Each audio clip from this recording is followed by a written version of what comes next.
नमस्कार, आप देख रहे हैं न्यूज़ फॉर नेशन और मैं हूं शुभे आपके साथ। बिहार में विधानसभा चुनाव का आगाज हो चुका है और सभी पार्टी और उनके नेता लगातार चुनाव प्रचार प्रसार से लेकर हर वो जद्दोजहद कर रहे हैं ताकि वो सत्ता का ताज पहन सके। लेकिन इन सब के बीच आज हम आपसे एक ऐसे विधानसभा सीट के बारे में बात करेंगे जो एक बेहद ही केंद्र सीट बन चुका है और सभी जो राजनीतिक विशेषज्ञ हैं उनकी भी निगाहें इस सीट पर पड़ी हुई है।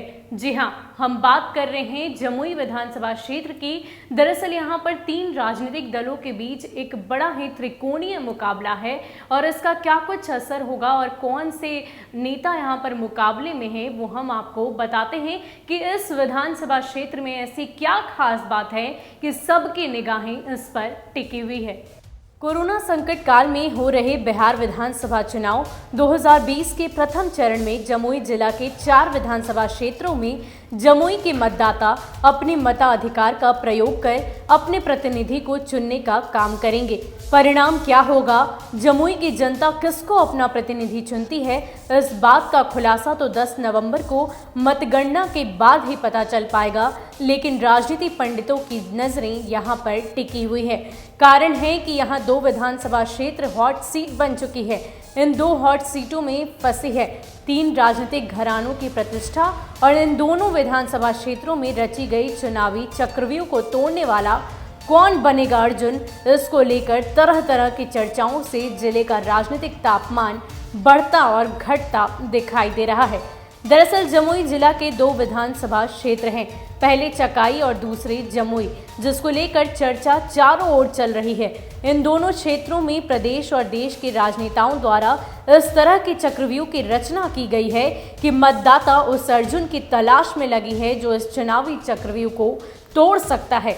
सबसे पहले बात करते हैं झारखंड राज्य से सटे चकाई विधानसभा क्षेत्र की, जहां अब तक 14 बार हुए विधानसभा चुनाव में 7 बार एक ही परिवार के पिता पुत्र ने बाजी मारी है। 1962 और 1972 को छोड़कर चकाई विधानसभा क्षेत्र में 2 ही परिवार का दबदबा रहा है और वो परिवार है पूर्व कृषि मंत्री नरेंद्र सिंह और बीजेपी नेता फाल्गुनी प्रसाद यादव का। वर्तमान में फाल्गुनी प्रसाद यादव की पत्नी सावित्री देवी आरजेडी से वर्तमान विधायक है और इस बार भी आरजेडी के टिकट पर चुनाव लड़ रही है। वहीं बिहार सरकार के पूर्व मंत्री नरेंद्र सिंह के पुत्र व पूर्व विधायक सुमित कुमार सिंह को एक बार फिर चकाई के चक्रव्यूह में फंसाने की कोशिश की गई है। सुमित इस चक्रव्यूह को तोड़ने में कितने सफल होंगे ये तो दिगर की बात है, लेकिन जो खबरें छनकर बाहर आ रही है वो ये है कि पूर्व विधायक सुमित इस बार अभिमन्यु की भूमिका में नहीं बल्कि अर्जुन की भूमिका में नजर आएंगे।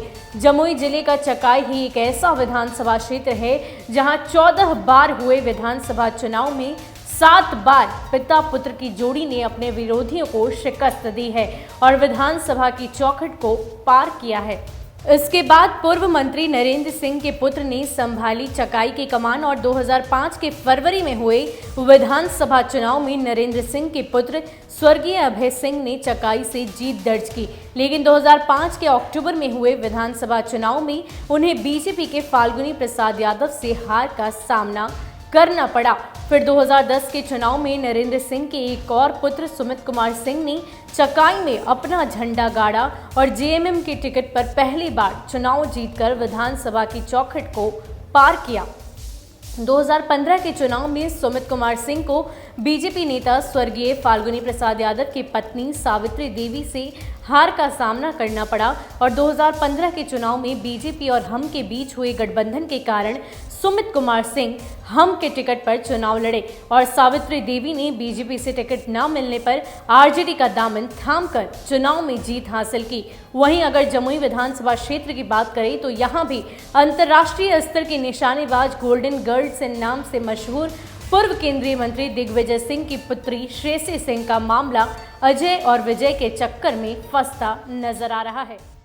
तो जमुई और चकाई के इस चक्रव्यूह से कौन से नेता बाहर निकलकर विधानसभा के चौखट को लांघते हैं ये तो देखने वाली बात होगी। फिलहाल जो समीकरण है वो त्रिकोणीय दिखाई दे रहा है। फिलहाल के लिए इतना ही। ऐसे ही अपडेट्स के लिए आप हमारे साथ बने रहिए और देखते रहिए न्यूज़ फॉर नेशन। नमस्कार।